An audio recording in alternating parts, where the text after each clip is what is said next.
ஹலோங்க, good morning. நான் உங்கள் சமையல் சாந்தி. இன்றைக்கி நம்மளோட டெரஸ் கார்டனில் இருக்கிறது பூவெல்லாம் பார்க்கலாங்களா? ரோஜா பூ, பாருங்கள், இன்றைக்கியோட பூ நிறைய இருக்குது இன்றைக்கி.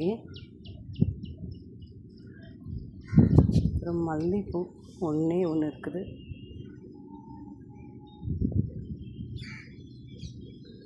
செம்பருத்தி, இங்கே ஒருத்தர் இருக்கார், இங்கே ஒருத்தர் ஒளிஞ்சிட்ருக்கார். இந்த அடுக்கு நந்தியாவட்ட அது அரும்பு விட்டுருக்கு பாருங்க, தெரியுதுங்களா?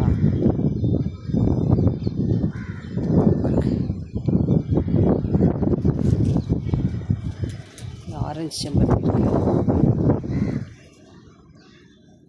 வெத்தலை நல்லா வருது பாருங்களேன், தெரியுதுங்களா? ஒரே தொட்டியில் கருப்பு துளசியும் இருக்குது, பச்சை துளசியும் இருக்குதுங்க.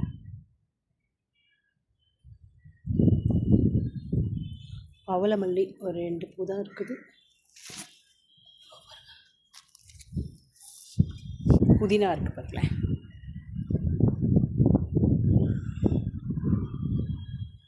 இந்த பெரிய செடியில் செம்பருத்தி.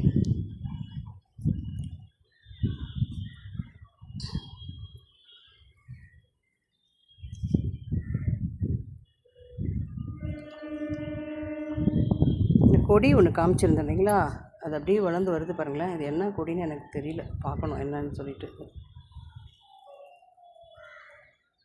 இதில் ஏதோ 2 செடி வருது. தக்காளி செடி நல்லா பெருசாக வந்துட்டுருக்கு பாருங்கள்.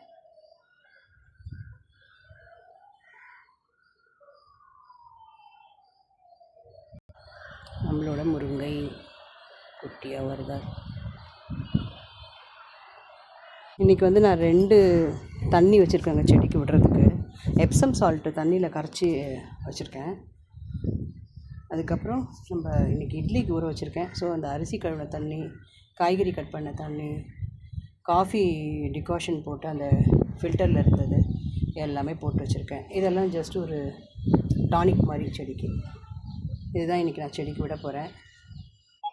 இன்றைக்கி நம்மளோட செம்பருத்தி பூ பாருங்கள். ஆஸ் யூஷுவல் ரோஜா பூ என் பொண்ணு வந்தால் தான் பறிக்கணும். சாயந்தரம் ஸ்கூல்லேருந்து அவங்க வந்தப்புறம் பறிக்கும்.